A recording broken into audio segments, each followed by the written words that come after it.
Bueno, buenos días a los participantes. Muchas gracias por dedicar este espacio en el que vamos a compartir un poco de conocimiento acerca de Quarkus. Como ustedes lo habrán escuchado, esto se está hablando muchísimo hoy en día, a pesar de que es una tecnología nueva, pero está dando de qué hablar. Entonces, supongo que eso los ha traído a esta charla y a tratar de hacer algo práctico en el que se comparte un poco la información de lo que se ha aprendido. Eh, de alguna forma nos hemos venido documentando y lo que hemos tratado es de compartir con ustedes lo que hay en este momento para que se siembre como esa primera semilla de empezar a conocer Quarkus y ojalá llegar a un momento a utilizarlo en algún proyecto o en algún MVP que tengan de vista.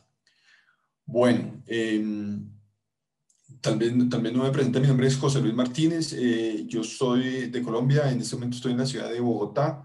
Me ha gustado mucho seguir lo que se hace en Paradigma, trato de unirme o por lo menos ver offline los videos de las meetups, por eso he tratado de ahora no solamente ser el que los escucha, sino que también participar presentando algo, por eso estamos aquí.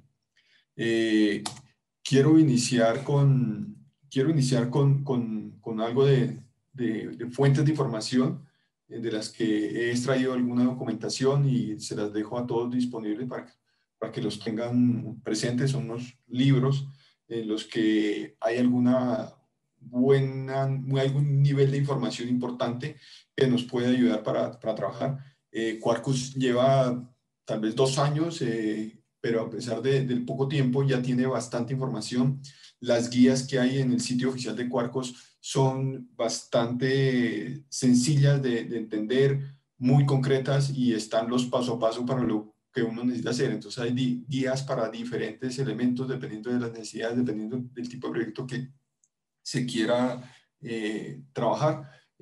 También es una buena fuente de información. Los otros son 3 libros. El libro de la mitad, este Quarkus Cookbook, es de una persona que sigo bastante en Red Hat, es Alex Soto, y otra persona.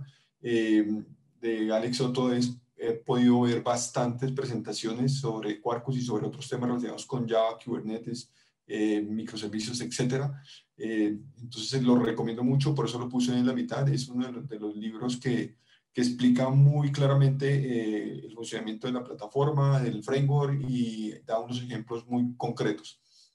Entonces, bibliografía recomendada.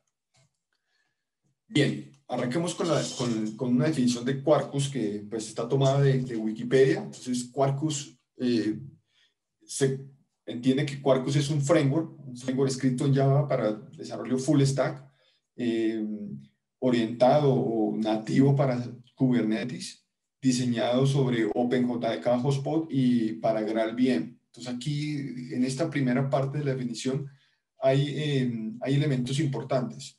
Uno es que se menciona que es un framework ya pensado en Kubernetes, pensado en que se puede generar código y de una vez dejar listo lo que uno genere para crear sus componentes, sus componentes dockerizados y que de alguna forma facilita poderlos desplegar esas imágenes de esos componentes en un registry de Kubernetes y luego hacer los procesos de despliegue con las herramientas o con las líneas de comando o con el CI/CD de algún proceso de DevOps que tenga uno en mente. Entonces, por eso se menciona que es un framework completamente nativo y pensado en Kubernetes. Se menciona también aquí un tema importante que está hecho sobre OpenJDK. Entonces, como ustedes saben, hace unos años ya hay una divergencia importante entre la versión de Oracle y la versión Open. Entonces, este framework está pensado con OpenJDK. No funciona con la versión JDK normal, con la de Oracle que es licenciada. Y lo otro importante es que se menciona aquí GraalVM. GraalVM, vamos a hablar un poco sobre el tema, pero pues posiblemente ustedes han escuchado acerca de esta tecnología. Es una iniciativa que empezó también ya hace unos buenos años para producir código nativo desde diferentes fuentes de información de diferentes lenguajes de programación. Entonces, no solamente permite generar código nativo o generar ejecutables de código escrito en Java, sino que puede ser Python, puede ser JavaScript, puede ser cualquier otro de los lenguajes que tenemos en el mercado. Dentro de la definición hay una parte importante aquí que es la comparación con otros frameworks. Entonces, de una vez se lanzan y se dice que comparado con Spring puntualmente, lo que hace Quarkus es reducir el tiempo de arranque y el consumo de memoria. Entonces, como de pronto ustedes estarán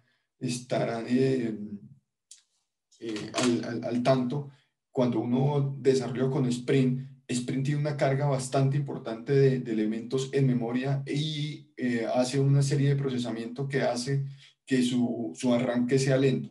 Entonces, esa parte del arranque lento, pues no nos favorece en un ambiente contenerizado, en un ambiente en el que se espera que, por ejemplo, la plataforma empiece a escalar rápidamente dependiendo de las peticiones que se le hagan, dependiendo de cómo esté la transaccionalidad.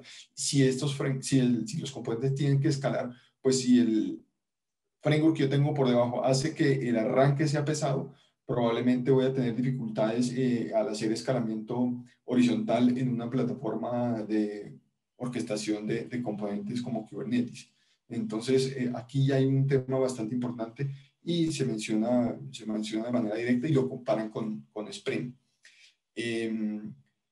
Hay otro tema aquí que se menciona sobre la definición del framework, que es que combina la programación imperativa y la programación reactiva. Desde hace ya un buen tiempo, la programación reactiva casi que se está volviendo el estándar en programación, buscando que, pues, sobre todo, que no haya temas bloqueantes, que se haga un mejor manejo de los hilos, que se hagan peticiones completamente asíncronas y al final se recibe una respuesta de tal forma que se garantice que no hay un bloqueo de ningún recurso de cómputo. Esto lo incluye Quarkus dentro de su framework, igual que lo incluyen otros frameworks. Aquí también es bueno mencionar que esto fue desarrollado por Red Hat. Igual es una plataforma open source completamente. Ya les mencioné que esto tiene un par de años en el mercado. Entonces, pues está en un proceso de maduración. Personalmente lo he usado para hacer ejemplos, demos.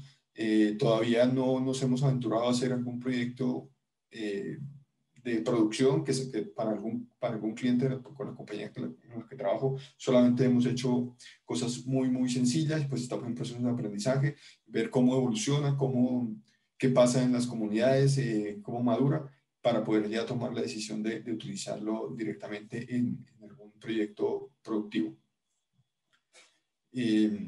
Sigamos. ¿De dónde se origina este tema de Quark? Bueno, antes de pasar a este tema del origen, no es el único framework que tiene estas características. Hay otras iniciativas. Oracle está trabajando con una que creo que se llama Helidon. Hay otra iniciativa que tal vez la han escuchado, se llama Micronaut.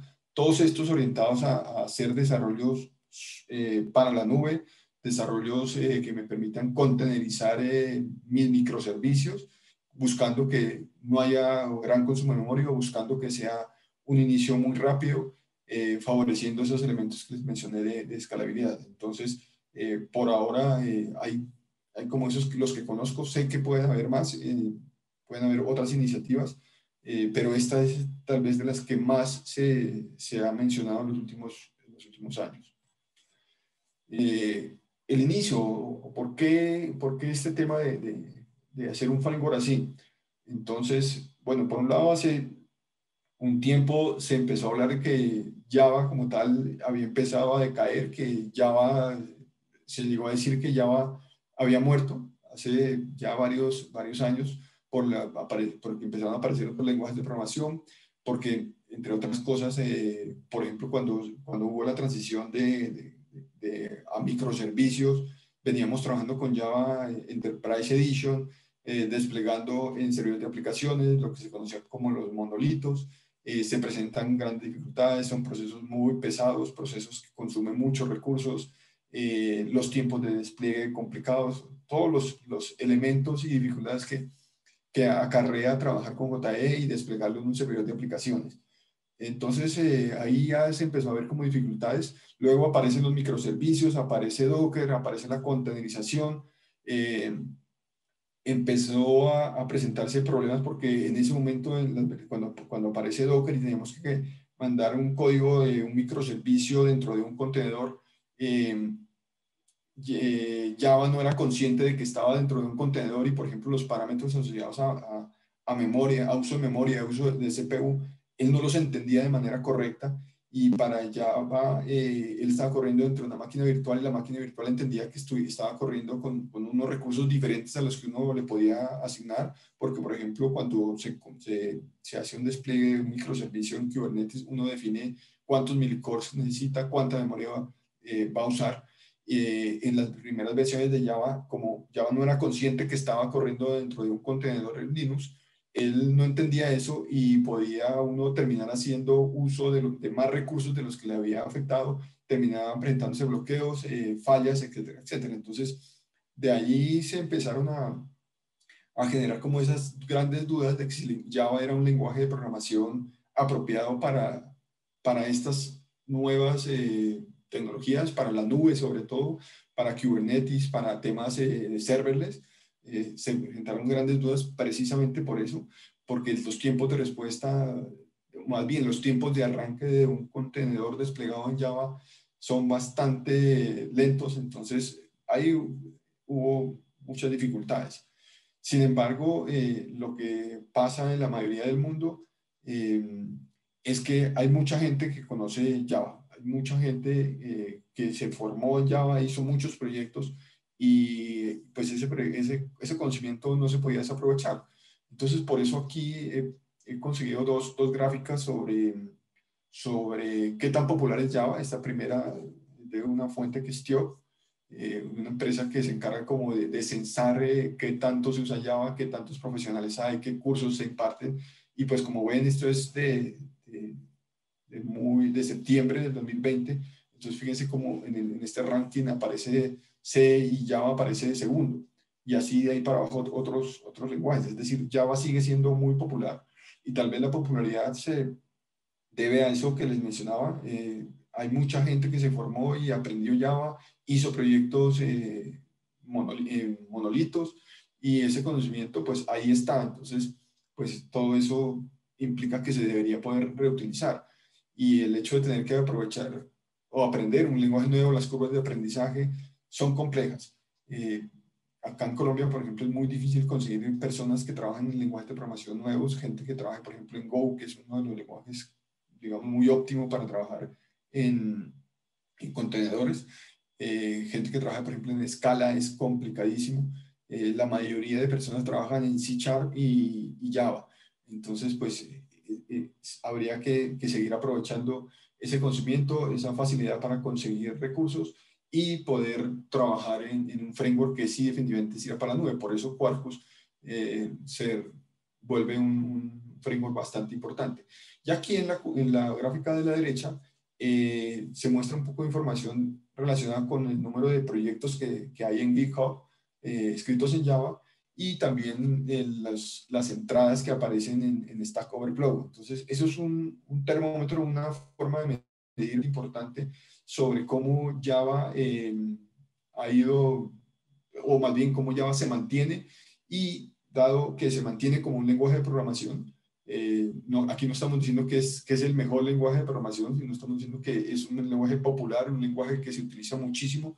Entonces, dadas esas características, pues se requería o se necesitaba algo que utilizaba Java como lenguaje de programación, que estuviera preparado para la nube y superara esos problemas que mencionamos anteriormente. Entonces, ese es como el origen. Voy a revisar un poco por acá si hay aquí, a ver si puedo mover esto por acá. Si hay dudas, por favor las van escribiendo en el chat. Bueno, ahora, ¿qué es lo que pasa con Quarkus? ¿Qué es lo que hace que Quarkus sea tan especial? Es una mezcla de varias cosas.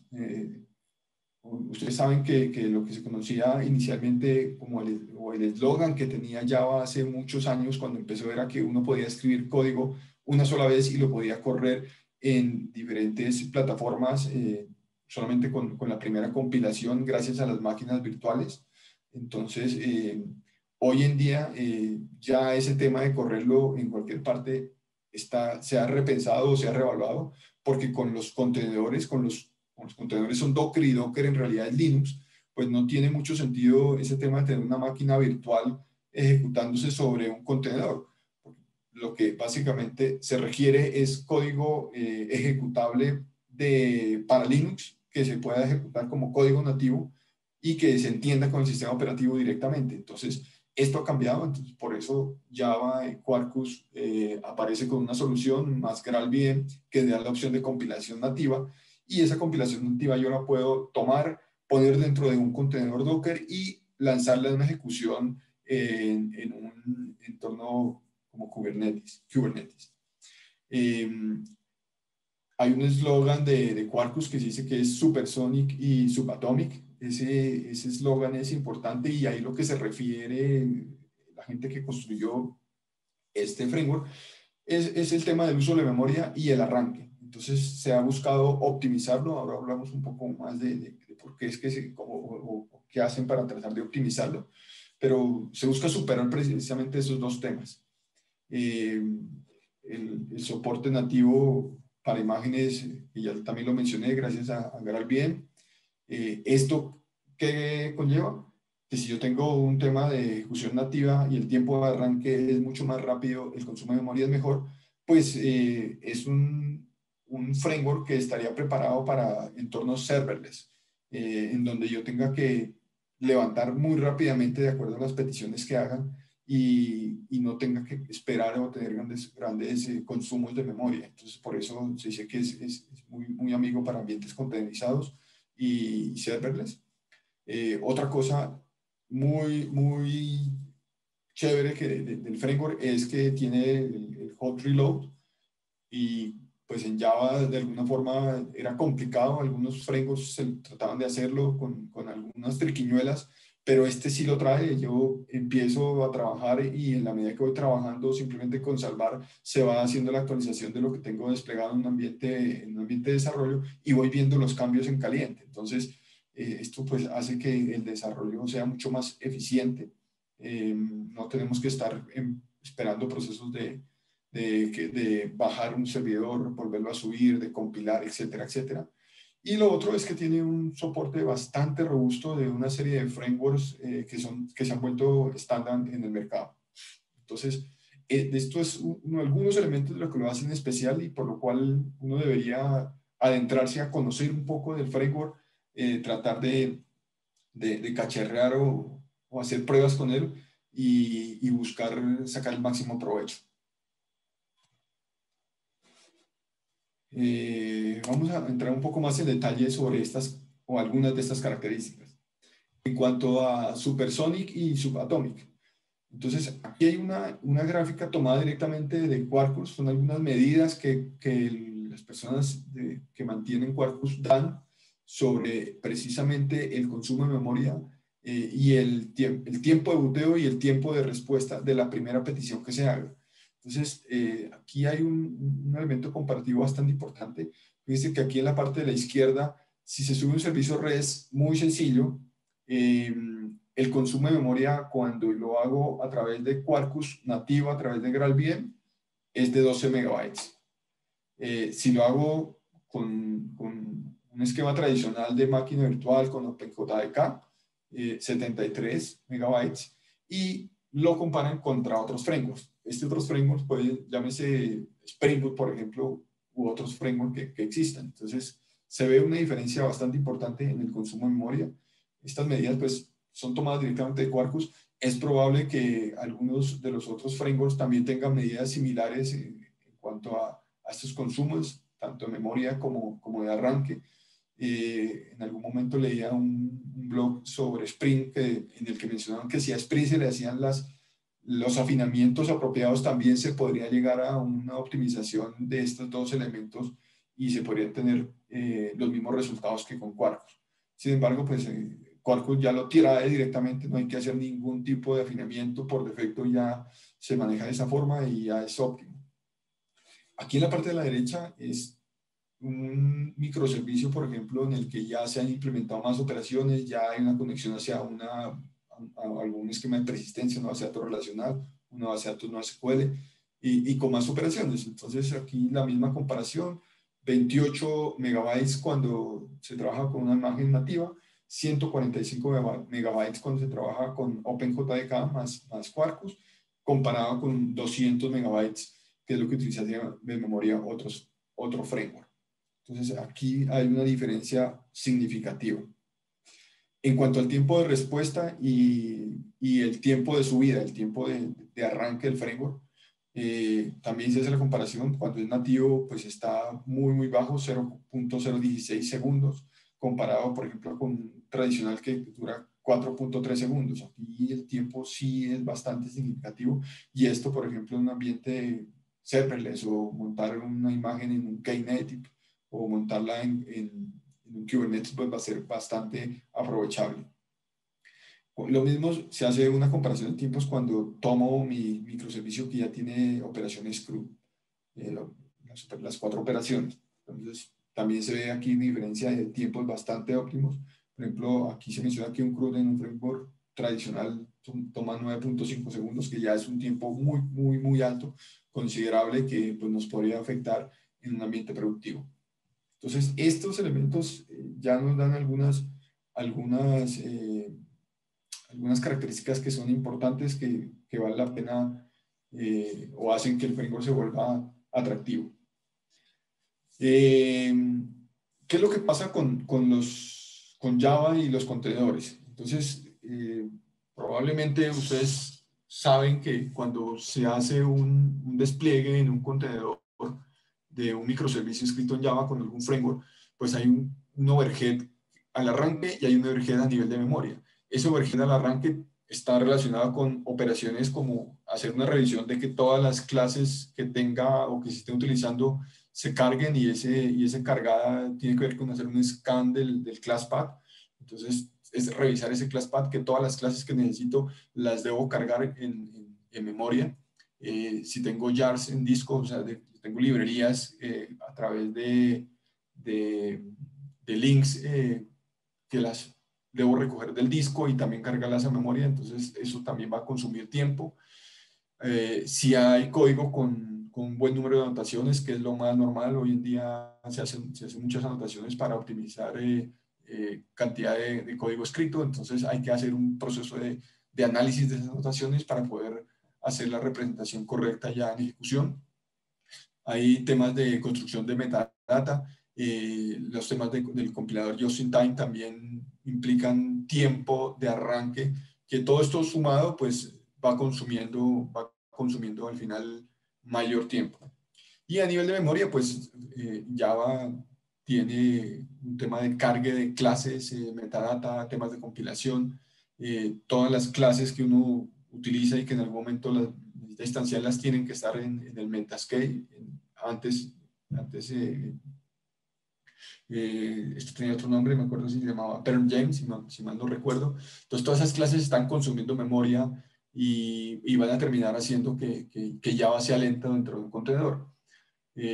La iniciativa de Quarkus es, oiga, trate de resolver la mayoría de cosas o haga todo el trabajo en tiempo de boot, en tiempo de inicialización, de tal forma que cuando llegue a ejecución ya muchas cosas estén resueltas y se mejore el tiempo de respuesta, el tiempo de inicio y el tiempo de resolver las peticiones. Entonces, esa es como la iniciativa. Entonces, parte de la optimización que se ha hecho con Java está orientada a mejorar todo esto que está aquí a la izquierda, con elementos importantes de poder resolver la mayoría de trabajo al principio.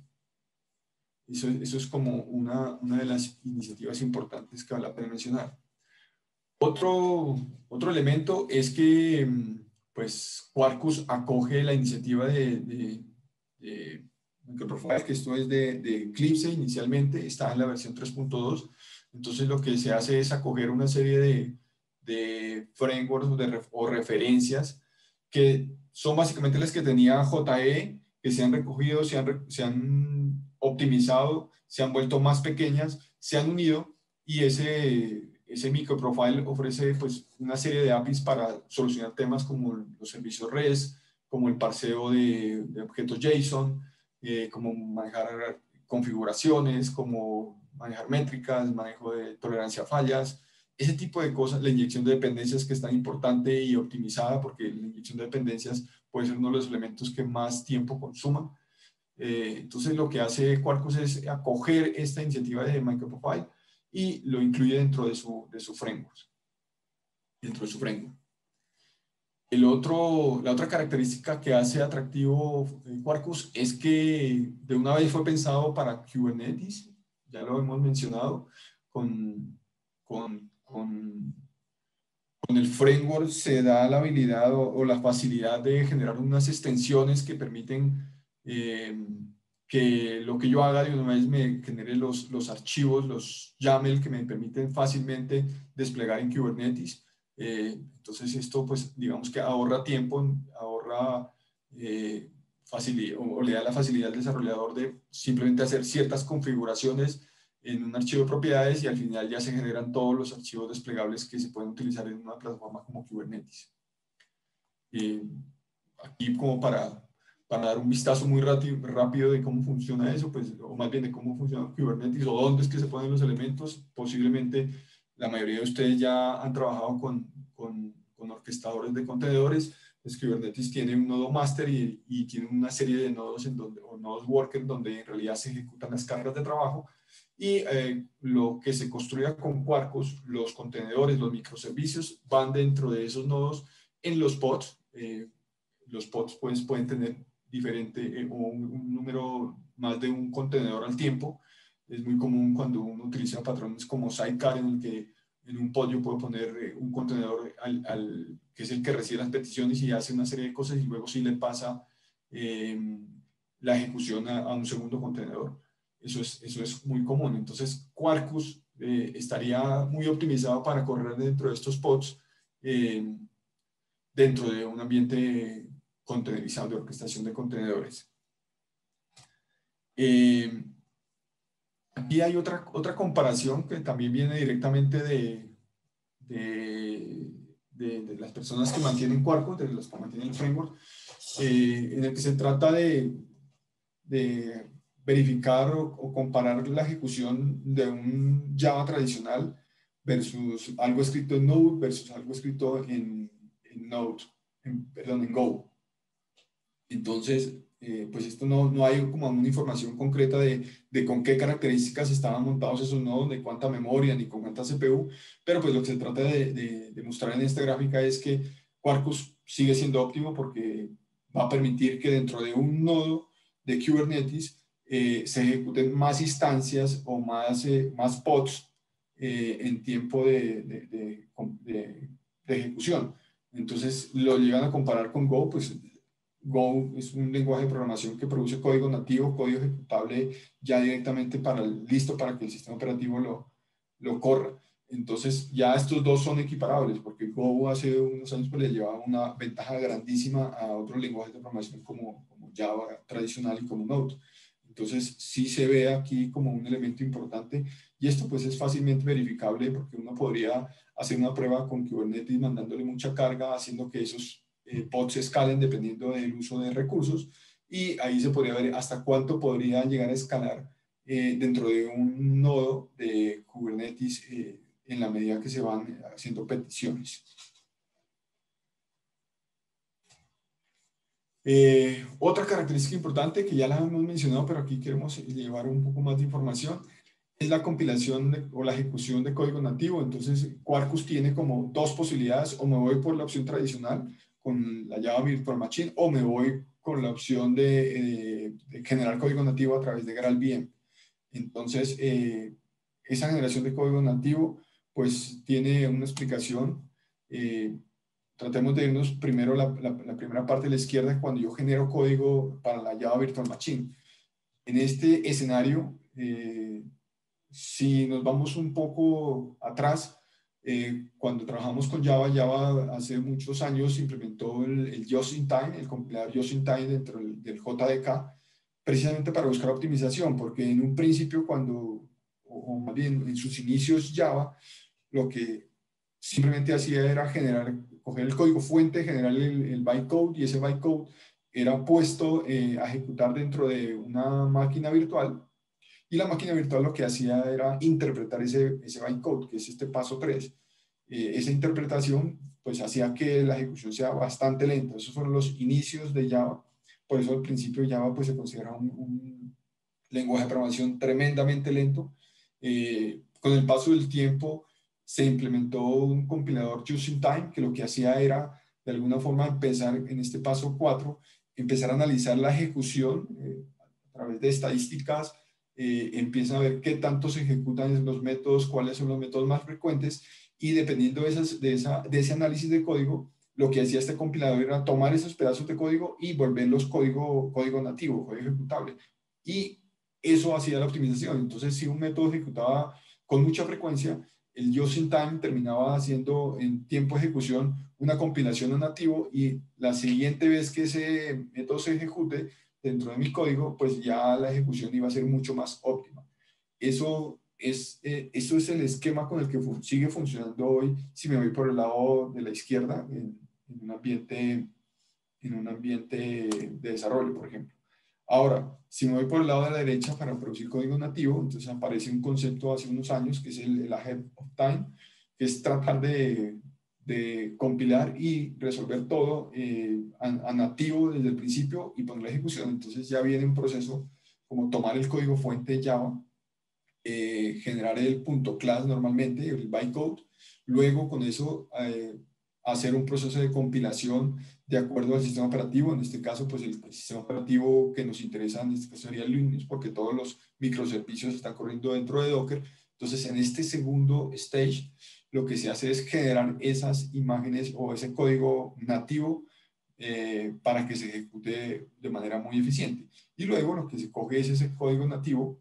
Si fuera Windows sería un .exe, por ejemplo, o un SEO en Linux, y eso ya es lo que se pone a ejecutar directamente sobre el sistema operativo, y lo puedo contenerizar, y luego contenerizar sí lo subo y empieza la ejecución, y pues lo que viene de ahí son una serie de beneficios de ejecución. Entonces esto se logra a través de GraalVM, que es la iniciativa que nos facilita, o le facilita en este caso a Quarkus, poder hacer ese tipo de cosas. A este tipo de compilación reitero, se llama compilación AOT. ¿Qué otras características lo hacen de Quarkus interesante? Pues que tiene un número de librerías y frameworks incorporados que pues son muy comunes, son bastante estándar de uso masificado en el mercado. Un ejemplo de esto, aquí está por ejemplo Vertex. Vertex es una iniciativa para trabajar reactivo, no bloqueante, asíncrona. Eh, Eso lo trae incorporado ya dentro del framework. Netty también, pues Netty ya se conoce muchos años pues, para evitar temas de no bloqueo de recursos. Netty fue, digamos que en el momento que apareció Node, que era no bloqueante, apareció para el lado de Java Netty, es como lo que se puede comparar. Apache Camel para hacer los temas relacionados con integraciones, definiendo pues, o definiendo esa integración utilizando lo que ofrece Camel. Estos dos, InfiniSpan y Caffeine, si mal no estoy, son frameworks o librerías para manejar cachés en esquemas llave-valor, cachés distribuidos. El otro es el Key Clock, que no me acuerdo, Key Clock. Creo que eso tiene que ver con algo de seguridad para hacer el single sign-on. Kubernetes, pues ya viene con una serie de extensiones que nos facilitan trabajar con Kubernetes.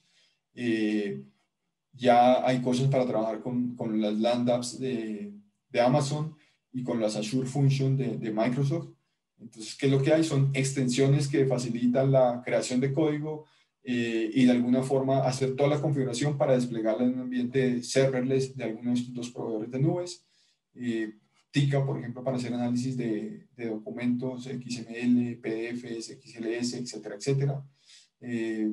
Integración con Elasticsearch como mecanismo de almacenamiento de documentos indexados. este código me parece que es como un tema de automatización, pues es como la evolución de lo que se tenía hace muchos años con D-Rules y JVPM de JBoss. Esto es como una muestra de los frameworks que hay, los frameworks que se han adoptado y que se han incorporado dentro de Quarkus.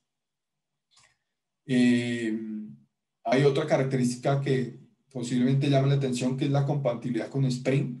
Es extraño que un framework que, digamos, a primera vista es un framework para hacerle competencia a Spring, o sea, son dos frameworks que hacen, digamos, lo mismo, pero lo extraño es que dentro de Quarkus se haya incluido una compatibilidad con Spring. Entonces, hay facilidades para trabajar con extensiones de Spring Web, de Spring Data, de Spring Security, bueno, y este listado que tenemos aquí a la derecha de varios elementos que nos van a facilitar esa integración.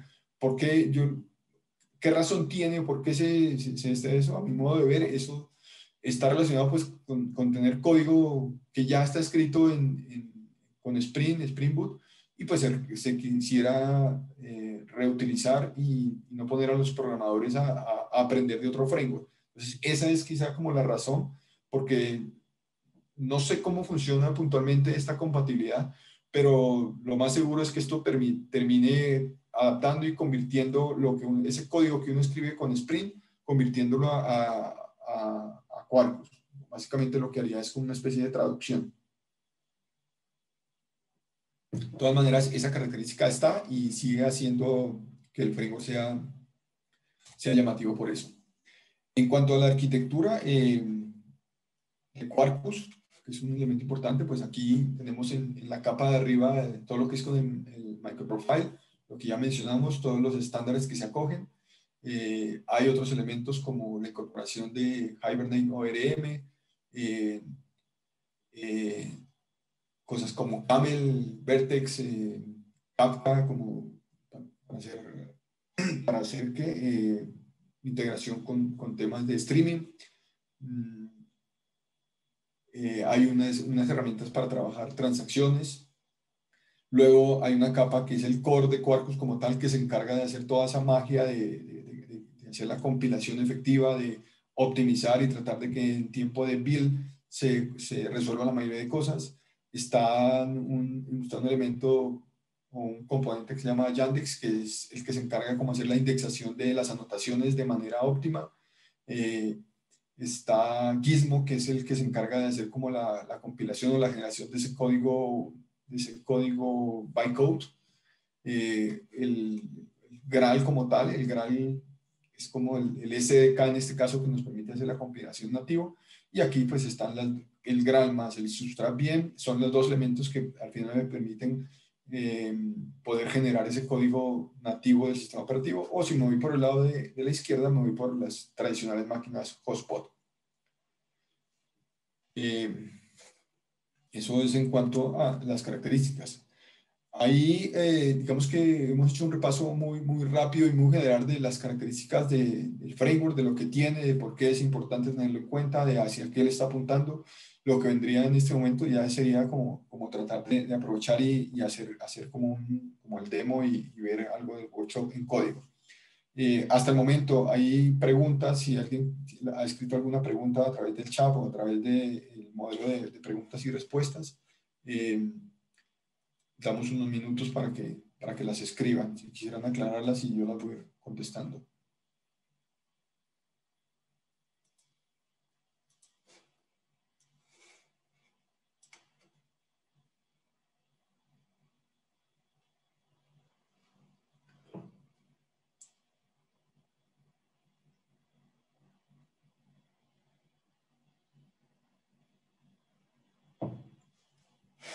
Vale, entonces, si no hay preguntas, entonces vamos con el código. Aquí en esta última diapositiva, pues, hay los elementos más básicos de utilización del framework comandos. Al final de la presentación, pues hay otras referencias, aparte de los libros, que son lugares donde encuentro ejemplos de código fuente, el código como tal, las guías, tutoriales, etcétera. Entonces voy a bajar la presentación y empezamos un poco con el tutorial. Aquí a través de este chat, no sé si puedo subir alguna referencia. Aquí pues voy a compartir en un momento para el workshop el paso a paso de lo que haríamos, pues en aras de optimizar el tiempo y pues que normalmente en estos workshops con temas en vivo hay muchas cosas que podrían fallar. Se ha puesto aquí como este documento que tiene todo lo que haríamos. El objetivo al final es hacer un microservicio que tenga unas 3, 4 operaciones con los métodos comunes, POST, GET, etcétera. Y vamos a simular unas transacciones bancarias. Entonces, lo que vamos a hacer es un CRUD que termine escribiendo una base de datos Mongo, transacciones bancarias, entiéndese como transacción bancaria, un elemento de datos que contiene, por ejemplo, un número de cuenta, un monto de la transacción, un tipo de transacción para identificar si es un débito o un crédito, por ejemplo, la fecha y una descripción. Entonces, eso es, digamos que nuestra entidad de datos sería esa, la guardaríamos dentro de Mongo y haríamos peticiones a través de una API REST que iremos construyendo. Entonces, la primera parte pues es utilizar el scaffolding que ofrece Quarkus. Yo podría hacer mi scaffolding o mi estructuración del proyecto inicial a través de la página directamente de Quarkus, que esto es muy parecido a lo que tiene Eclipse, que es esta la página en code.quarkus.io. Aquí se arma la versión inicial del proyecto, entonces uno empieza a poner el nombre de los artefactos, el grupo, el paquete inicial, etcétera, y escoge las extensiones. Aquí las extensiones son como los startups de Spring Boot, en el que yo puedo escoger el conjunto de elementos que quiero incorporar a mi proyecto inicialmente, y esto pues al final va a generar una serie de dependencias con librerías que me van a permitir avanzar y hacer mi construcción de código. Entonces, para este demo, pues la versión inicial lo que vamos a escoger es Mongo como una de las extensiones con Panache. Panache es como la implementación del ORM para poder interactuar con base de datos. Entonces, Panache tiene el sabor para bases de datos relacionales y el sabor para base de datos no relacionales, que en este caso una opción es con Mongo. Y el otro elemento que se va a incluir es REST Easy, la parte para el manejo de JSON-B. Son elementos que se consideran, se seleccionan aquí en la parte de la derecha, se hace el startup del proyecto y esto al final termina uno descargando el código, poniéndolo en un GitHub o compartiéndolo si se requiere. Entonces, esta primera parte pues ya la he hecho previamente, ya la he descargado y eso me generó este scaffolding de código. Aquí se los estoy compartiendo.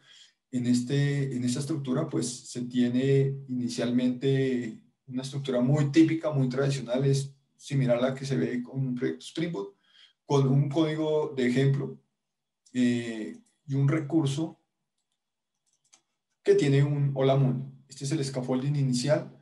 Lo primero que uno debería hacer es probar que este scaffolding funcione. Para probar eso, yo he puesto ese código disponible aquí en una máquina Linux. Entonces, la forma fácil es pararse aquí en donde está el proyecto y ejecutar un compile poniéndole estas anotaciones de Quarkus Dev. Esto hace su proceso de compilación normal y expone el puerto 80, que es el código por defecto. Aquí hay una cosa importante y es que si inicialmente no se tiene configurado Mongo, yo previamente he subido una versión de Mongo en un contenedor Docker aquí en esta misma máquina virtual, entonces ya hay un Mongo subiendo. Entonces, en este caso no va a presentarse una falla. Si el Mongo no está arriba, el contenedor sube bota un error de que el Mongo no está disponible, sin embargo, queda el microservicio queda arriba y queda atendiendo peticiones. Luego lo que queda es pues hacer una petición vía un CURL para ver si este servicio está funcionando. Entonces aquí esta petición, si alcanzan a verla, hace el hello y bota estos resultados, entrega un 200, que es petición exitosa, y la respuesta hello, que es lo que nos da el scaffolding inicial del proyecto. Entonces, esto, digamos que corresponde con este método get que se tiene aquí inicialmente. Aquí ya se van viendo algunos elementos que cambian con respecto a Spring Boot. Cosas como, por ejemplo, en Spring Boot hay una clase principal, una clase donde está el main de Java. Acá en Quarkus no se necesita esa clase main, ya lo resuelve por defecto el framework. Y aquí ya uno empieza a hacer la utilización de las anotaciones, pero más las anotaciones con JAX RS. Entonces aquí cambia, pues, fíjense que hay una arroba path, una arroba get, una arroba produce. Esas son ya anotaciones propias de JAX, que en este caso la implementación que se está utilizando es REST Easy. Entonces, esto me da mi punto de partida. Ahora, ¿qué sigue? Empezar a complementar más este código. Entonces, la parte que hay que continuar es aquí. Es hacer la configuración básica, por ejemplo, para la conexión a Mongo. En este caso, aquí tenemos nuestra configuración que le está apuntando a un Mongo que está exponiendo el puerto 27017 en localhost, que ese es el contenedor que previamente yo el contenedor que yo previamente he dispuesto para esto. Entonces lo que vamos a hacer es hacer esa configuración en el archivo de propiedades. El archivo de propiedades inicialmente viene vacío. Vamos aquí a complementarlo.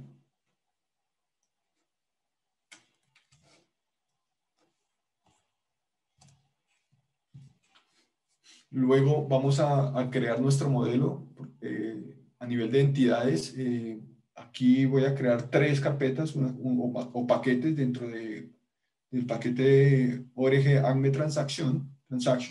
Voy a crear un paquete para el modelo donde estarán mis entidades, un paquete llamado API donde estarán mis recursos REST y un paquete donde voy a poner mi repositorio de código para que me facilite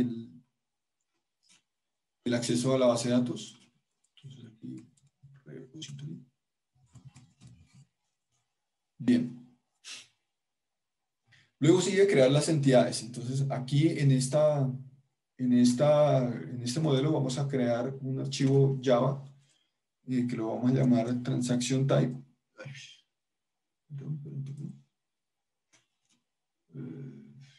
Delete.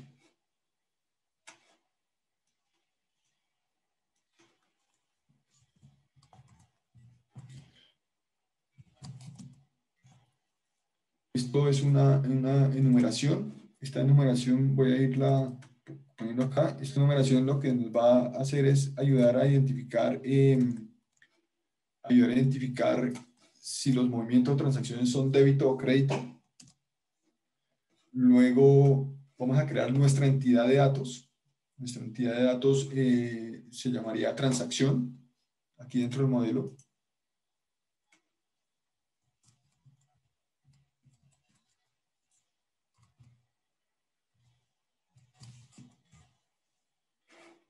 Y vamos a copiar el contenido completo de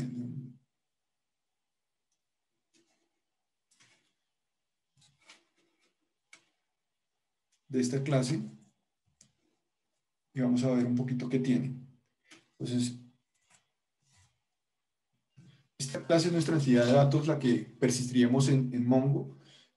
Aquí inicialmente hay una extensión hacia un Panache Mongo Entity. Esto nos facilita que, por ejemplo, se genere automáticamente el ID de la transacción y todo el mapeo de las entidades.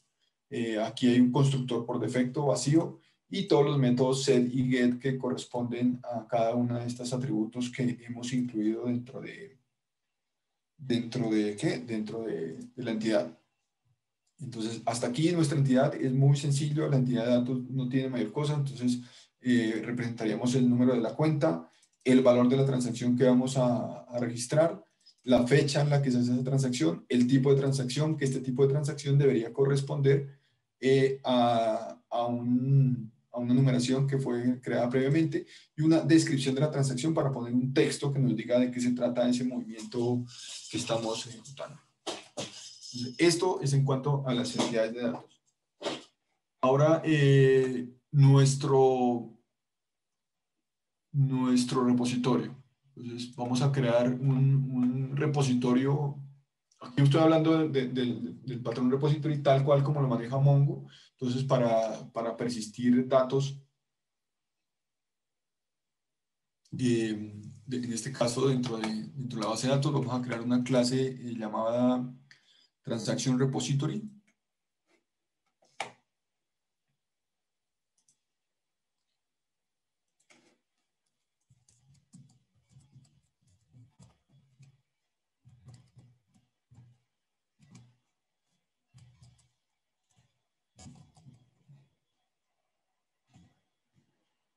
Y en esa transacción, en este repositorio, vamos a incluir los métodos que nos van a facilitar el acceso a data. Entonces, voy a copiar esta parte de código.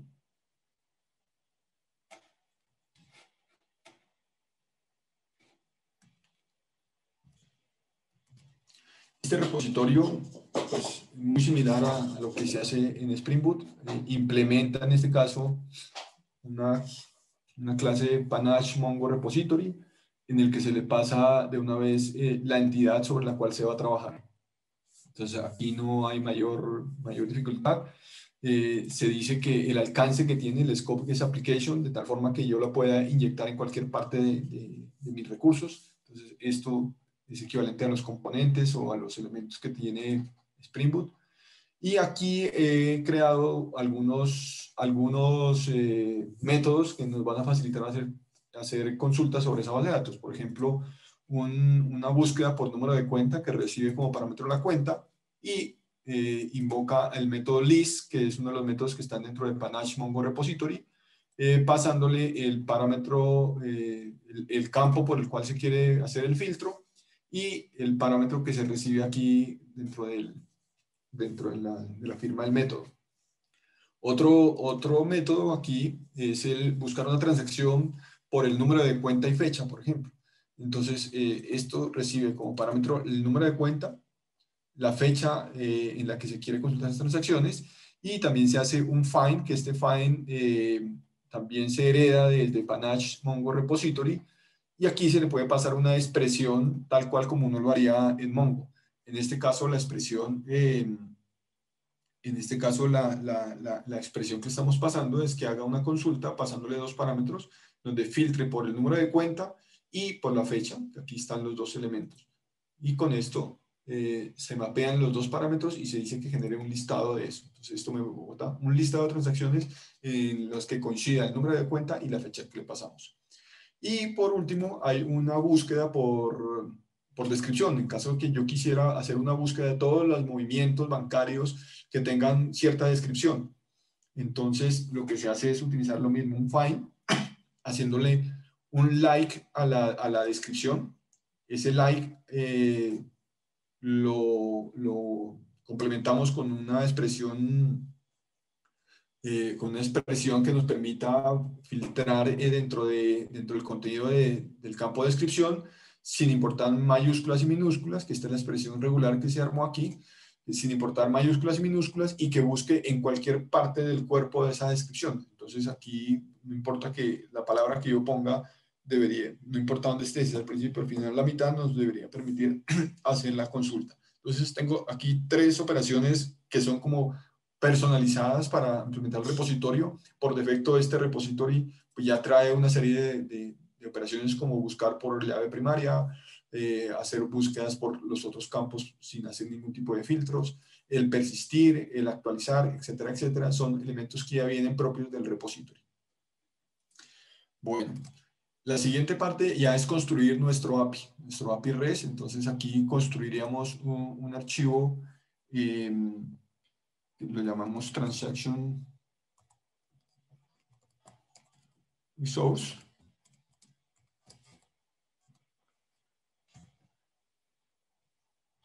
en el que vamos a ir incluyendo nuestros métodos. Entonces, el primer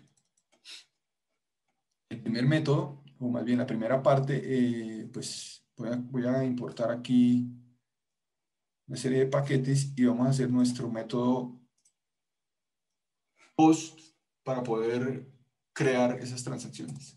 Entonces, aquí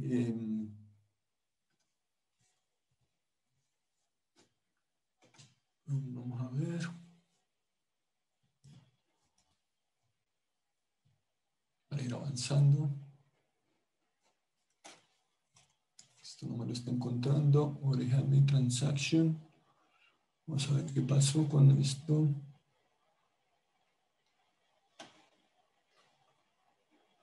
Entonces, me faltó aquí. Esto quedó un poco diferente. Origami. Creo que quedó dentro de... Esto me quedó mal. Transaction quedó dentro de... Entonces, Transaction Resource está dentro del API, ¿sí? ¿Está bien? Transaction Repository quedó dentro de ACME. Creo que quedó en otro lado. Esto debería estar acá arriba. Simplemente corrijámoslo. Repository. ACME Repository.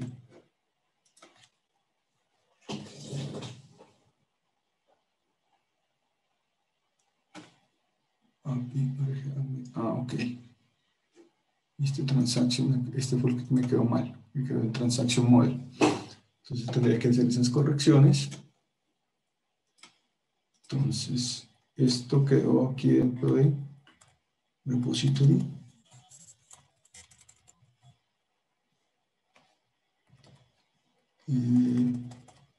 Esto no lo he importado todavía, entonces voy a quitarlo.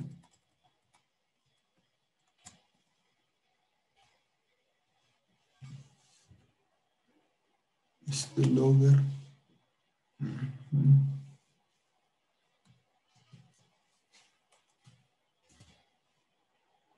Este logger debería ser...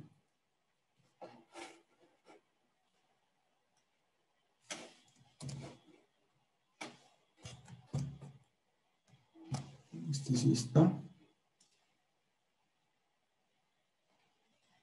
¿Qué pasó aquí?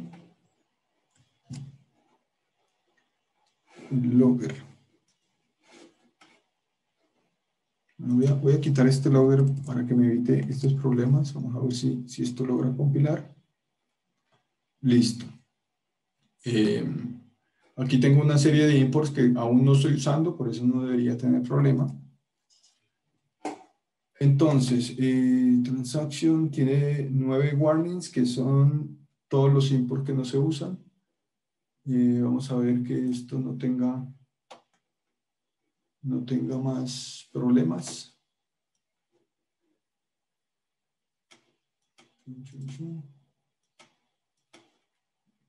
Bien, en principio esto ya debería estar compilando. Entonces, lo que haríamos es hacer una prueba, de hacer una consulta enviando un método post para crear transacciones. Y que estas transacciones, bueno, aquí hay unos elementos importantes. Aquí se inyecta el repositorio que fue creado previamente y luego a través de ese elemento repositorio se hace la persistencia de la transacción que se reciba como parámetro. A través de JSONB se hace la conversión o la conversión del objeto a JSON y al contrario, de JSON hacia objetos. Entonces, listo, aquí esto deberíamos poderlo probar. Nos vamos por acá. Vamos a hacer una prueba utilizando un CURL que yo tengo preparada por acá.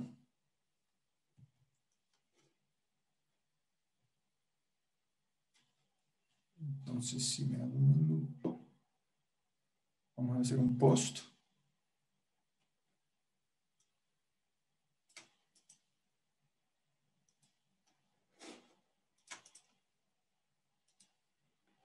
Antes de eso, quiero verificar que el endpoint o el contexto del endpoint va a ser transactions. Entonces, vamos a ver si esto nos funciona. Bueno, ahí se generó el post. Ya hubo una respuesta. Entonces, si ustedes alcanzan a observar, aquí se hizo ese post con estos datos. Entonces, cada una de esta información toca ser mapeada. Y la respuesta de ese post, que acá en el código se ve, es la entidad que fue creada. La diferencia es que esta entidad ya trae un ID de Mongo. Entonces, si me voy a Mongo, bueno, en mi base de datos Mongo ya debo tener, aquí tengo un robot REST. Mi base de datos se llama BancoDB, la colección se llama Transaction, y el ID que acabamos de ingresar es el que termina en triple D1. Entonces debe ser el último. Triple D1. Esta es la transacción que acabamos de ingresar. Entonces, en esta transacción, pues ahí se ven los datos, el número de cuenta, la fecha, la descripción es un ahorro programado, es un movimiento crédito por un valor de 250,000. Entonces, hasta ahora es muy sencillo lo que hemos hecho, no tiene mayor dificultad. Igual el framework es sencillo como tal, entonces fíjense, en unos pocos pasos hemos ya hecho una operación sobre la base de datos y lo hemos expuesto como un microservicio. Listo. Hagamos otras operaciones y vamos haciendo pruebas. Entonces, seguimos por acá. Quiero resolver ahora sí este tema del logger. Vamos a ver qué pasa con este logger. El import que me falta para ese logger es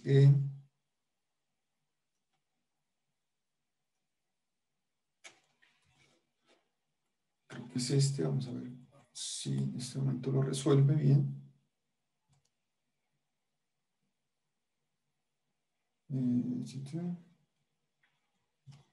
Listo. Estos son warnings. No usado, no usado, no usado, no usado. Son warnings. Listo. Ahora vamos a agregar otras operaciones a nuestro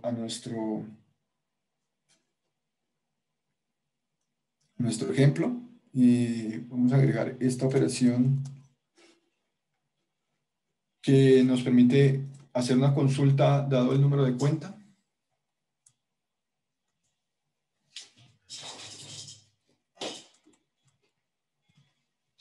Entonces, recibimos la cuenta como un parámetro del path. Esta cuenta se mapea a esta variable string dentro del método y la única opción es llamar al repositorio llamando el find by account que habíamos creado previamente. Eso es bastante sencillo. Vamos a crear otra operación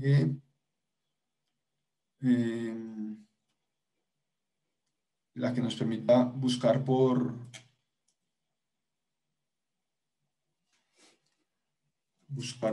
código y fecha.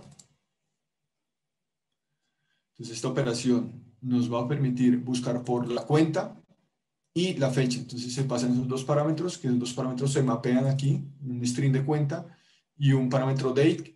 Aquí este date se está recibiendo como un string.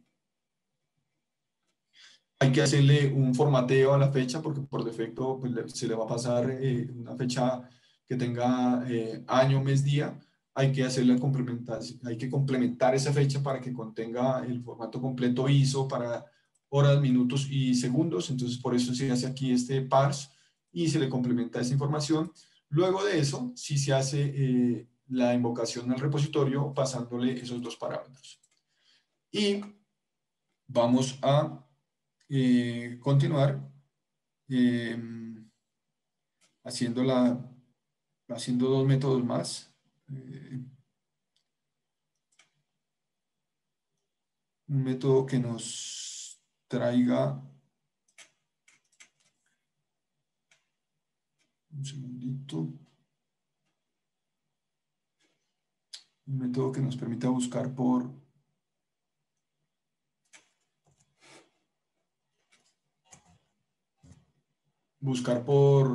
la descripción. Aquí entonces ese método se expone como un método get con el path search, en el que recibe una palabra clave para hacer la búsqueda. Se recibe eso en este parámetro string y lo que se hace es invocar al repository de esta manera. Entonces ahí ya deberíamos tener que esos métodos que nos van a permitir hacer esas consultas fácilmente. Como ven, los cambios se van haciendo directamente en el código. No hay necesidad de bajar el servicio ni recompilarlo. Se esperaría que los cambios ya me permitan hacer esas consultas sin tener que recompilar nada. Entonces vamos a hacer unas pruebas a ver si efectivamente esto nos está permitiendo hacer esa compilación en caliente, esa ejecución en caliente. Entonces, aquí vamos a hacer la primera invocación. Entonces, aquí hicimos la primera invocación y hacemos un curl a localhost transaction y buscamos las transacciones dado un número de cuenta. Entonces, dado este número de cuenta, me trajo esta transacción. Aquí hay dos transacciones asociadas a esta cuenta por medio de esa búsqueda. El otro método que hicimos fue el que nos permite buscar con un search.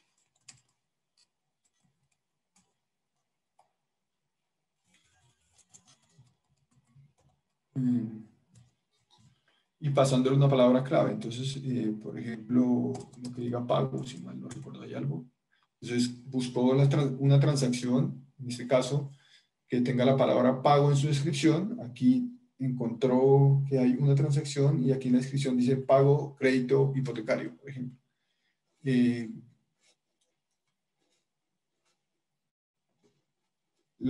Creo que la otra que nos hace la consulta por número de cuenta y por fecha, pues es similar, ¿no? Habría que simplemente pasarle esos dos datos, un número de cuenta y fecha.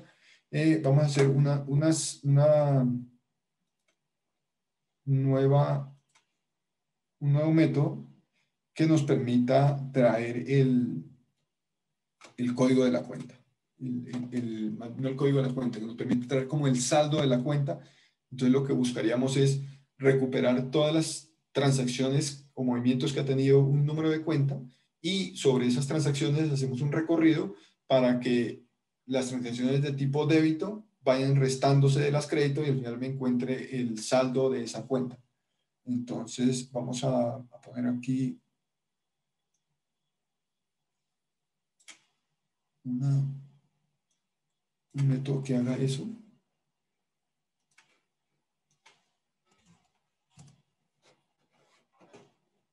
Es un método get.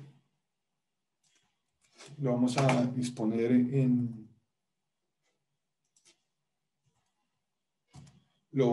exponer en otro contexto, en otro path.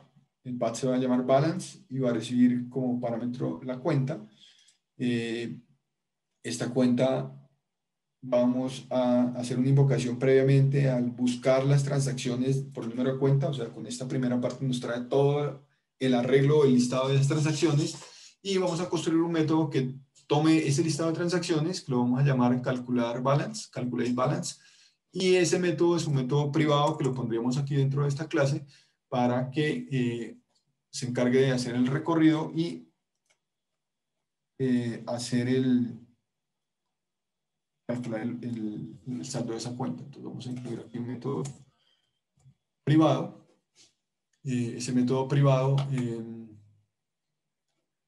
recibe como parámetros estas transacciones, que estas transacciones fueron las que votó este método invocado aquí que se llama find by account. Se lo pasamos a este calcular balance y este calcular balance lo que hace es hacer un map de esas transacciones diciéndole que filtre por estos parámetros. Entonces tome el objeto transaction.getTime y lo compare que si es contra el tipo débito. Si es débito, tome el valor que tiene esa transacción o ese movimiento, multiplíquelo por -1, porque se carga, es un movimiento de retiro de dinero, y si el movimiento no es de tipo débito, entonces entregue el valor tal como viene en la transacción, el valor en positivo, y luego de hacer ese map, hágale un reduce.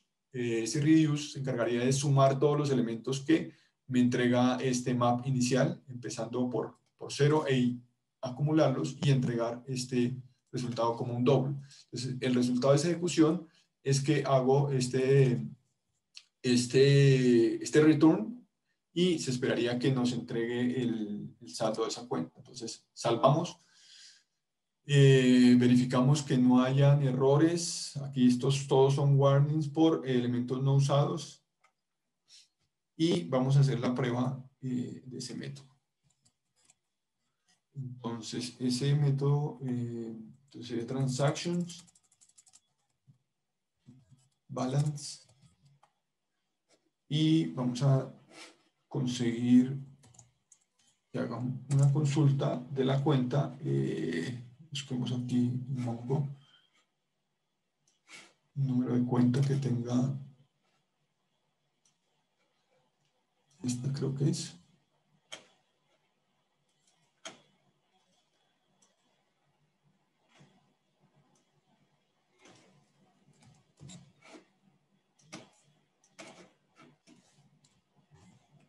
Entonces, transactions, el path balance para la cuenta 10101. Ahí se conectó y nos dice que respondió 200 OK y que el saldo de esa cuenta es 290.000. Entonces, ahí ya tenemos un método search.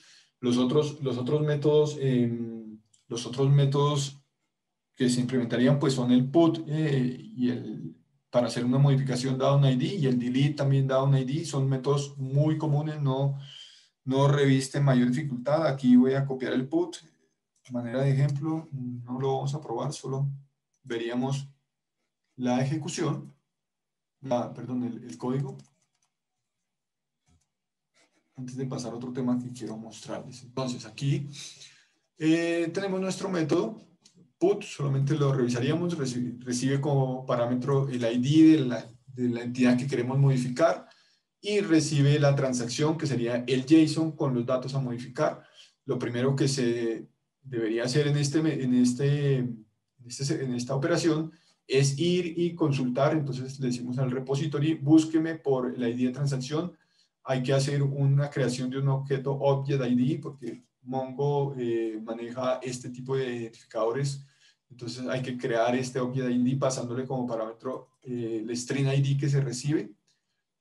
Una vez se haga esa búsqueda, verificamos que eso nos entregue un resultado.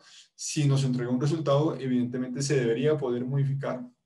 Entonces lo que hacemos es a la transacción que se recibió como parámetro, asignarle el ID de la transacción que buscamos, y luego al repository se le dice que genere la actualización, y el resultado al final se entrega un status 200 porque fue exitoso. Y en el else de esta transacción es porque la transacción no se encontró con ese ID que se recibió. Se hace una respuesta de un 404, que es recurso no encontrado, y se pone una descripción diciendo qué fue lo que pasó, que no encontró el identificador tal recibido como parámetro. Ese es un ejemplo muy sencillo de un put para hacer modificaciones. Hasta ahí, como se puede ver, la codificación es muy tradicional, muy estándar. Cambian simplemente algunos elementos con respecto a Spring Boot, cambian algunas anotaciones, pero la forma de escribir código es muy sencilla, muy similar. Para efectos del ejemplo, pues digamos que no está llevando las mejores prácticas de programación. Este tipo de cosas no deberían ir, por ejemplo, este método no debería ir aquí dentro de la clase donde tengo el API. Normalmente lo que yo hago y lo que se recomienda es tener esta clase donde tengo el controller o el API, solamente los servicios REST. Se debería tener otra clase donde están los services, que deberían ser un singleton, en donde ahí sí va toda mi lógica de negocio. Entonces lo que haría es en este API inyectar ese service y dentro de ese service sí hacer todas las invocaciones y todo, poner todo el código fuente que tenga la complejidad del negocio y que ese service sí sea el que se encarga de hacer la integración o la interacción con el repository para hacer todas las operaciones de persistencia. Entonces, hasta ahí, digamos que eso es para mejorar un poco la codificación. Para efectos del demo se hizo aquí directamente. Y otra cosa importante mencionar aquí, hay unos elementos que trae Quarkus, como por ejemplo la inclusión de métricas. Entonces, la inclusión de métricas nos facilita en un ambiente como Kubernetes, en un ambiente containerizado, estar generando métricas y poner esas métricas, exponerlas, por ejemplo, en una consola gráfica que nos permita ver cómo se están comportando mis microservicios, qué resultados se tienen de la ejecución de cada microservicio.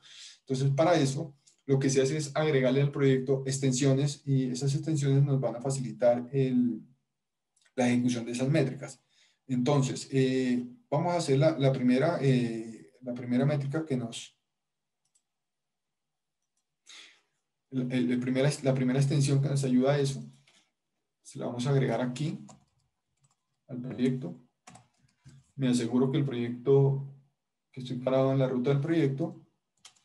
Y con este comando de Maven, Quarkus add extension, poniéndole como parámetro la extensión que quiero adicionar. En este caso, este es el nombre de la extensión que me permite verificar el estado de salud de mi microservicio. Entonces, se agrega. Ahí hace los ajustes, termina haciendo los imports y le hace toda la instrumentación que se necesita al código. Ahí terminó de hacer la ejecución. Fíjense que acá se ve que el microservicio tuvo algunos cambios en tiempo de ejecución. Y ahí ya debería poder tener como los health checks que me permiten validar cómo estamos de salud, cómo mi microservicio está de su estado de salud. Entonces, esto de una vez haciendo esta invocación de esta URL por el mismo puerto 80 con el path health live, nos dice si el microservicio está arriba o no. Entonces, esto pues es bastante útil. Aquí también puedo hacer otra prueba para verificar si además de que el servicio está vivo, está disponible, que está funcionando. Entonces, en este caso, fíjense que además de sí está vivo, pero además verifica que Mongo, que es una dependencia que tiene, también esté funcionando. Si ustedes han trabajado con ambientes containerizados, esto es súper clave porque cuando se crea un componente, hay que ponerle estos elementos en la configuración de los archivos YAML del deployment, por ejemplo, para que el nodo master de Kubernetes esté censando el estado de salud y poder saber si el servicio, si uno de los servicios no está disponible, él determina que crea otro pod o reintenta, o bueno, puede terminar haciendo elementos propios de Kubernetes para controlar los contenedores que está orquestando. Entonces, estos elementos tienen aquí disponibles esta plataforma, este framework. Es lo mismo que se hace con Spring Boot, que allá se llama Actuator. Es exactamente lo mismo.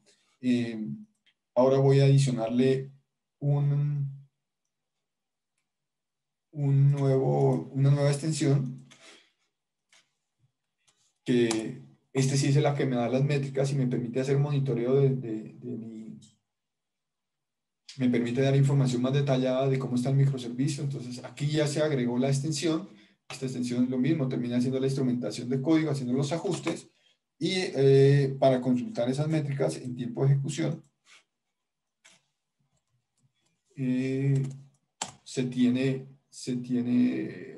¿qué pasó? Rechazó la conexión. Ya. Pero este formato de salida no es el mejor. Este formato se puede pasar a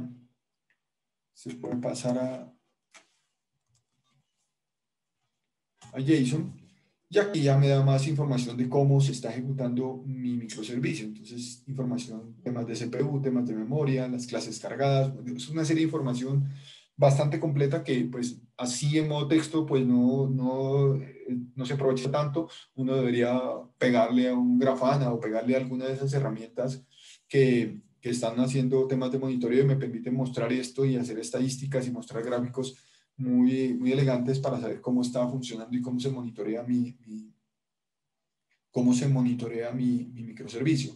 Ahora, esto fíjense que tiene unas métricas base, unas métricas de vendedor y hay unas métricas de aplicación que son las que yo debería poder ponerle a mi aplicación para medir temas muy concretos, muy puntuales de la ejecución, por ejemplo, en ciertos métodos. Entonces, Quarkus tiene una serie de posibles métricas que se le pueden adicionar como tiempos de ejecución, conteos, análisis, etcétera, desviaciones. Y esto se hace adicionando un par de líneas de código o un par de anotaciones al código. Entonces, voy a hacer ese ajuste. Las tengo por aquí. Entonces, si quisiéramos probar, por ejemplo, este método, el que me consulta el saldo de la cuenta. Entonces, quiero una métrica que me dé, por ejemplo, el promedio de las consultas o promedio o la duración de cada vez que se hace una consulta y me arroja información importante de estas ejecuciones. Entonces, existe este método aquí con el @time. Se incluye el nombre de esa métrica, las unidades que quiero que me muestre de cada ejecución, esas unidades, espera que sean en segundos, y una descripción de la métrica, aquí promedio de duración de las consultas. Hay otra métrica que se llama count, que se encarga de mantener un conteo de cuántas veces se ha invocado una operación. En este caso, la voy a agregar. Le pusimos un nombre, cantidad de consultas de saldo, un display name de número de consultas y lo que hace es una descripción, consultar las veces que se ha procesado ese método. Entonces, en principio, con estas anotaciones ya debería tener esas métricas. Entonces, lo que vamos a hacer ahora es hacer, si lo ejecuto la primera vez, no me va a mostrar ninguna métrica porque apenas le hice los ajustes. Aquí sigue mostrando que todo esto está en cero. Miren, aquí ya la incluyó la métrica. Esta se llama promedio de consulta de saldo, pero todos los datos me los está mostrando en cero. Aquí la información que uno esperaría es mostrar cuánto se ha demorado la vez que el mínimo, más bien, cuánto ha sido el tiempo mínimo o el tiempo máximo, cuánto hizo la media, el promedio, el percentil 50, el percentil 99, la desviación estándar, etcétera, etcétera. Y la otra métrica es cuántas veces he ejecutado este consulta de saldos. Aquí todo está en cero porque apenas acabamos de incluir la métrica. Vamos a hacer unas invocaciones de consulta de saldo para que ya se empiecen a ver esos resultados. 1, 2, 3, 4, 5, 6, 7. Y ahora sí vamos a ver la métrica. Entonces, fíjese aquí, primero en esta parte ya me muestra que se ha ejecutado 7 veces esa consulta de saldos y aquí ya se empiezan a ver los tiempos de respuesta que se han obtenido para el mínimo, el máximo, el promedio, sobre el percentil 50, el 70, el 75, etcétera, etcétera. Y esto ya me permite arrojar una mayor información de lo que está pasando con mi ejecución del microservicio. Lo mismo, esto se esperaría es ponerlo, como esto es un servicio REST, que se lo consuma alguna herramienta que nos permita estar monitoreando y gráficamente ver lo que está pasando, generar alertas, por ejemplo, de la ejecución, por si algo está pasando, algo falla, etcétera, etcétera, o si, por ejemplo, los tiempos de respuesta a través de este mínimo, de este máximo, uno tiene algún tipo de alerta que diga si el tiempo de respuesta máximo o el promedio está por encima de cierto tiempo, genere una alerta, envíe un correo electrónico, haga algo que permita que se reinicien los pods o pase o se busque alguna información o se contacte a alguien de soporte para que revise por si de pronto el estado de salud de mis servicios no es el adecuado y no está respondiendo conforme a los SLAs comprometidos en la aplicación. Entonces, aquí hay cosas que pues, son muy fáciles de hacer, lo tiene Quarkus, los otros frameworks también lo tienen. Aquí lo único que estamos usando es la forma muy fácil o la forma como se haría para este framework en especial. Entonces, hasta aquí pues tenemos el CRUD con ejemplos, con métricas, etc.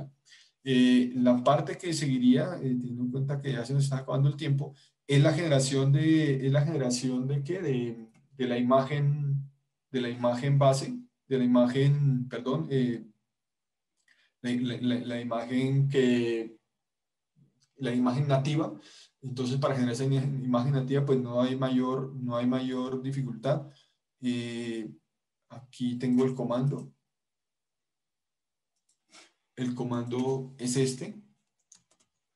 Eh, lo mismo, se hace un Maven package, se le pasa el perfil nativo y se dice que genere un contenedor. Esa generación de contenedor, aquí no la ejecuto en esta ruta porque esta ruta la tengo apuntando directamente a un mapeo que tengo sobre Windows desde esta máquina virtual. Hay un problema cuando se ejecuta de esta manera y es que hay unos permisos que no se pueden, unos permisos que no se pueden ejecutar bien. Sin embargo, lo que hice fue copiar el código fuente. Previamente había copiado este código a otra ruta de mi home, en esta máquina virtual.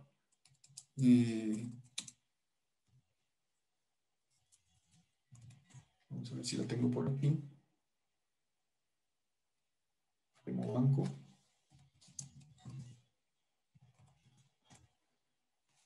Esta ruta sí me permite hacer esa compilación nativa. Entonces, al hacer esa compilación nativa, esto toma una buena cantidad de tiempo, porque pues aquí se encarga de hacer la optimización. Parte de lo que hace aquí es eliminar todas esas clases Java que no se utilizan, porque como ustedes saben, cuando Java arranca, él carga una serie de clases o deja disponible para la máquina virtual todas las clases que son bases de Java, que probablemente cuando uno está ya en ejecución ya no se necesita. Entonces lo que hace es, entre otras cosas, es limpiar todas las clases que están en librerías que no se necesitan y empezar a hacer el proceso de compilación nativo. Esto, dependiendo de la máquina donde se ejecute, etcétera, etcétera, puede tardar más o menos tiempo. Aquí hay una cosa importante que no les he mencionado, y es que uno puede instalar GraalVM dentro de su sistema operativo y hacer la compilación a través de GraalVM. Aquí en este caso yo no estoy utilizando GraalVM instalado, yo no tengo ese GraalVM instalado dentro de Linux. Lo que estoy haciendo es utilizando un contenedor Docker para hacer esa compilación. Entonces, ese comando que puse a ejecutar, lo que hace inicialmente es bajarse una imagen de un contenedor Docker oficial, que ese contenedor Docker sí tiene toda la parte de GraalVM por dentro, y lo que se hace es delegarle a ese contenedor que haga la compilación nativo. Entonces, por eso es que aquí ustedes alcanzarán a ver que hay un Docker run, pasándole una serie de parámetros, que esa serie de parámetros es pasándole básicamente el código fuente o el YAR de lo que tengo de mi aplicación, y empieza ya su proceso efectivo de generar el ejecutable propio del sistema operativo. Esto toma un buen tiempo, como les digo, pero al final lo que se espera que produzca es un ejecutable en la carpeta target del proyecto, y ese ejecutable lo podría poner ya directamente a trabajar en este sistema operativo, o lo podría empaquetar dentro de una imagen Docker, y esa imagen Docker ya la mando a un registry, y con ese registry yo lo podía desplegar en un ambiente de Kubernetes, en un Knative, o incluso con las extensiones que ya están disponibles, en este caso para Amazon y para Azure de Windows. Se podría tomar esa imagen nativa y entregársela a esos ambientes para que se corran como un lambda o como una función de Azure, y eso es muy eficiente comparado con lo que teníamos antes. Entonces, vamos a esperar un poco aquí que esto termine de ejecución.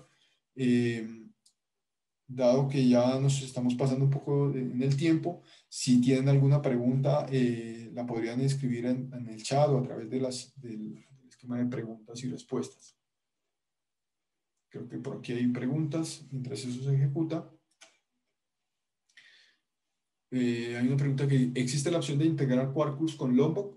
Sí, efectivamente Lombok es una notación adicional. Como en realidad esto es un proyecto Java cualquiera, una parte que tal vez me salte mostrarle, pues es que esto tiene un POM aquí, y ese POM se puede modificar e incluir las dependencias de las librerías que uno quiere. Entonces aquí con esto se hace aquí se incluye la dependencia de Lombok, y pues efectivamente Lombok le facilita a uno mucho todos esos temas de, por ejemplo, cambiar el log, utilizar otro tipo de esquema de log, los métodos cdriggers y bueno, y todos los beneficios que Lombok nos trae para que el código sea más sencillo y más leíble. Veo que hay otra pregunta que dice, al igual que en JPA, con el Panache Mongo Repository, ¿dispondrías de métodos por defecto? Sí, correcto, eso es tal cual. De hecho, aquí hay el Find by ID que utilizamos ahí. Yo no lo puse en el repositorio propio que creé, sino que ese ya viene dentro del repository. Esos patrones de repository son muy estándares. La implementación que tiene aquí Panache es muy similar a la implementación que tiene Spring Boot. Spring, digamos, tiene los mismos métodos, tiene una serie de métodos, la documentación, hay bastante información de qué cosas se pueden hacer con todos esos métodos, y tiene los mismos, los métodos, el update, el delete, el find by, todos esos ya vienen incluidos en la clase por defecto que uno implementa. Mientras esta compilación termina, yo creo que vale la pena también mencionarles que esto es el caso de Mongo, pero en el caso de una base de datos relacional también pues hay repositorios para trabajar con la base de datos relacional. Hay otra opción, y es no trabajar con esto, sino trabajar directamente con los clientes. Uno puede crear un modelo de entidades e importar el cliente, en este caso el cliente de qué, el cliente de Mongo, y hacer operaciones como si yo estuviera haciendo un cliente normal. Es como decir el símil. Me conecto vía JDBC y hago operaciones JDBC directamente sobre la aplicación. Acá yo hago operaciones con Mongo directamente a través del driver de Mongo. La otra opción es en un modelo tradicional con base de datos SQL, pues yo trabajo en un modelo tipo JPA, porque eso es parte de lo que se reutiliza acá. Ese modelo, si ustedes tuvieran la oportunidad de trabajar con JPA, en el que uno define un modelo de entidades, donde se mapean todas las entidades, se crean las relaciones entre esas entidades, y es a través del JPA que uno hace operaciones con un repository o con un patrón DAO o con alguna implementación de Hibernate, como Hibernate JPA. Eso también se puede implementar. Lo único que cambia es que cambian las anotaciones. Ya no utilizaría el repository, sino lo que haría es meterle las anotaciones a mis entidades y empezar a crear las relaciones JPA dentro de esas entidades, y a través del Persistent Manager empieza a hacer las operaciones básicas de creación, delete, update, etcétera, etcétera. Teniendo en cuenta que esto ya terminó, aquí hay unos elementos que me dicen, oiga, mire, lo que se hizo fue crear en esta ruta este archivo que termina en /runner, que ese es el ejecutable. Entonces, si yo lo busco, ls-lh target, entonces aquí encuentro que en esta carpeta target puso un ejecutable, y ese ejecutable, fíjese que es un ejecutable de 50 megas. Entonces, ese ejecutable ya es un ejecutable de sistema operativo. Voy a bajar acá mi otra la que tenía ejecutando con Java, y ahora voy a poner a ejecutar este nativo de ¿qué? De Linux. Este nativo de Linux, mírenlo. Y desde ya uno puede empezar a ver cuánto se demora en subir. Ya subió. No, comparado con esta versión de acá que se demora un poco más, esto ya subió. Y ya sobre esto ya se pueden empezar a hacer, empezar a hacer otras peticiones. Esto ya debería estar funcionando. Si yo abro otra consola aquí, si yo vuelvo a ejecutar perdóname un momento, por favor. Si yo vuelvo a ejecutar por aquí la consulta,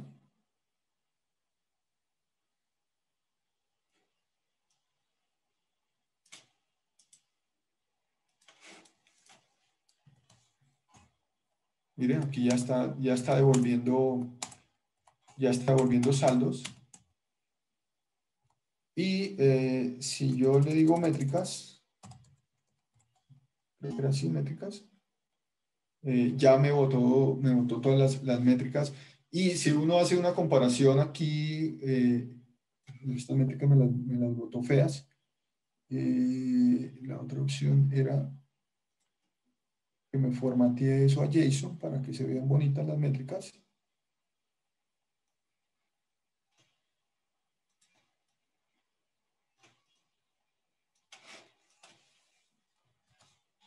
Miren, aquí están.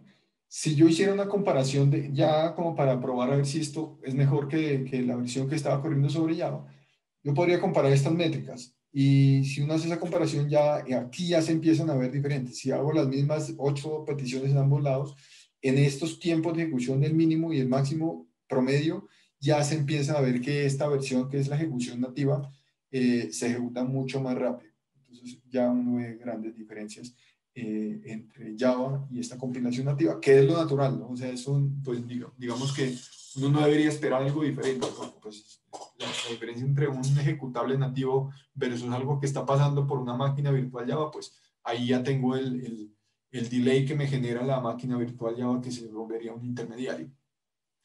El paso siguiente ya podría uno tomar esta